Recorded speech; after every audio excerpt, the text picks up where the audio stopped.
I'm joined by Clarissa Franks, Placement Leader, Risk Manager at Marsh. Welcome, Clarissa. Thank you. Hi. Now, I'd like to start by getting straight to the point. Look at what are the major trends in the UK property and casualty sector so far this year, and how have these been impacted by COVID-19? So the major trends this year have been for a transitioning market, a firming in rates, particularly in property. In Q2 2020, we recorded average rate increases of 16% for property and only 5% for casualty, so quite a divergence in the two markets. The trend in property has been driven by a reduction in capacity, a reduction in facultative reinsurance capacity, and a retrenchment really in major insurers' appetite for deploying big capital and big capacity on individual risks. And so the trend has been gradual, but is becoming more marked. I would say that COVID is probably exacerbating those underlying market conditions. Claims are a part of it, although at the moment, obviously, huge uncertainty about the extent to which they will be paid under BI policies. But there certainly has been, in my opinion, a kind of environment of a little bit of anxiety from underwriting management, a restriction in underwriting authority, and that's just meant that even without there being confirmed claims, that there's just a slightly more conservative approach to both pricing, coverage and capacity deployment. Okay, and what do you see as the outlook for the rest of this year and indeed into 2021?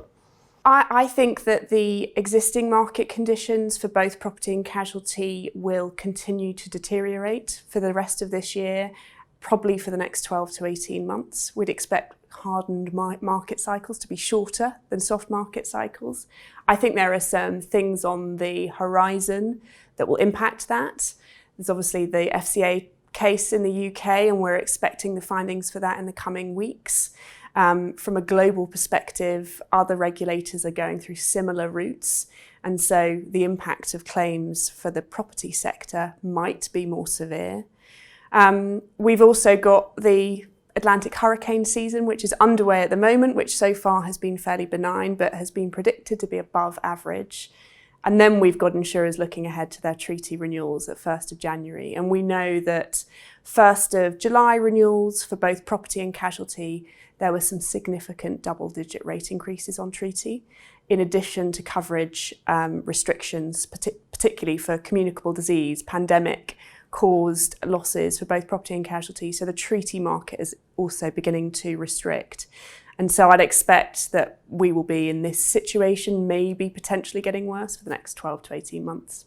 And finally, what can risk managers do to sort of mitigate these conditions? I mean, what's your advice to risk managers who are about to renegotiate their insurance programs? My advice when I'm talking to clients at the moment is just a bit of a reality check about the way that the market has changed. The property and casualty market has been incredibly soft. It's been in the buyer's favour for a long time. Insurers, when I talk to them, are talking about being inundated with new business.